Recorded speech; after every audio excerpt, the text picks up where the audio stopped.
Il est impossible de circuler sur la voie sans rencontrer cette troisième file, la troisième voie. Une véritable démonstration d'arrogance où l'urgence personnelle prime sur la sécurité et le respect d'autrui. La troisième voie est définie par les usagers comme un privilège de la fonction qui transforme un retard personnel en une perturbation collective.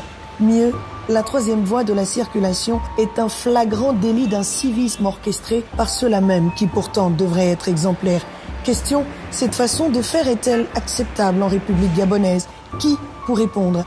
Si l'acte est symptomatique d'une culture où le statut social, la fonction officielle, semble conférer une immunité au mépris des règles communes, il est primordial d'attirer l'attention collective sur les conséquences de cette troisième file, la troisième voie, car le retard ne peut pas devenir une justification pour enfreindre à la loi. Juste pour rappel, la loi est la même pour tous. Le scénario est donc le même, du lever au coucher du soleil, dans les 9 provinces du pays. Un véhicule officiel ou banalisé accompagné ou seul, utilisant des gyrophares, s'impose dans la circulation à coups de klaxon, obligeant les usagers à céder le passage et créant une attente supplémentaire pour les conducteurs qui ont pris leur disposition pour se lever tôt et vaquer à leurs obligations. Question, cette façon de faire est-elle digne d'un dépositaire de l'autorité de l'État? Qui pour répondre?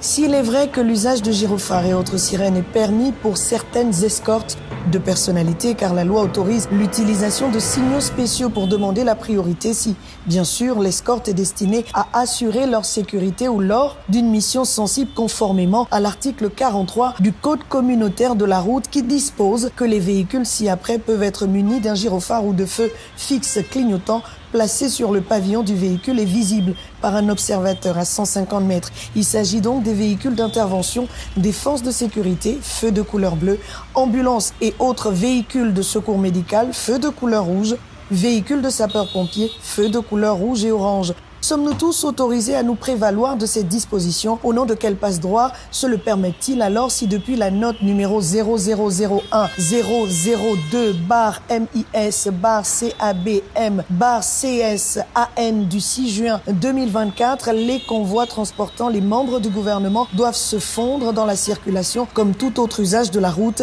Qui pour répondre? Le caractère incivique de cet acte est renforcé par le mauvais exemple donné, non-respect de la loi par ceux qui en sont les garants, impunité, fausse urgence qui peut obstruer la voie à la véritable urgence. Conséquence, des accidents de la route, des pertes de matériel importants, occasionnant la mise en danger d'autrui et des décès parfois. Ce tableau semble démontrer la réalité de la troisième voie. Le constat fait par les populations est que cette troisième voie est créée devant les forces de l'ordre qui assistent impuissants à ce spectacle désolant qui, parfois, obstrue la circulation des personnes et des biens. Alors jusqu'où ira l'incivisme des dépositaires de l'autorité de l'État?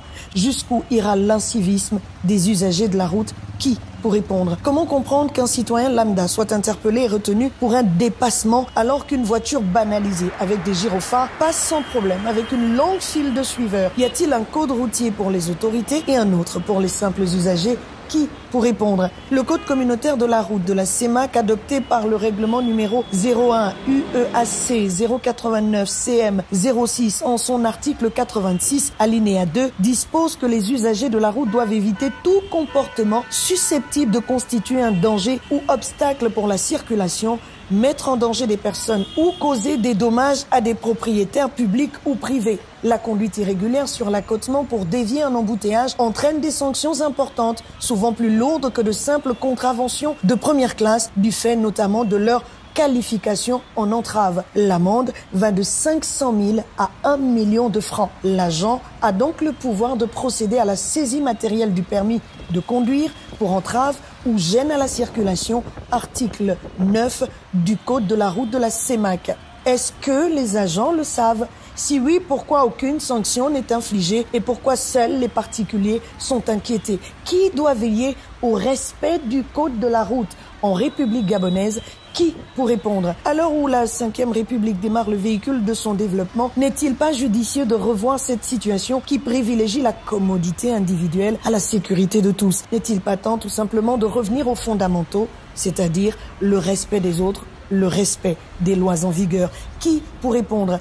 L'obtention du permis est une décision personnelle. Acheter un véhicule est un choix individuel. Sortir de chez soi à une heure raisonnable est sa décision.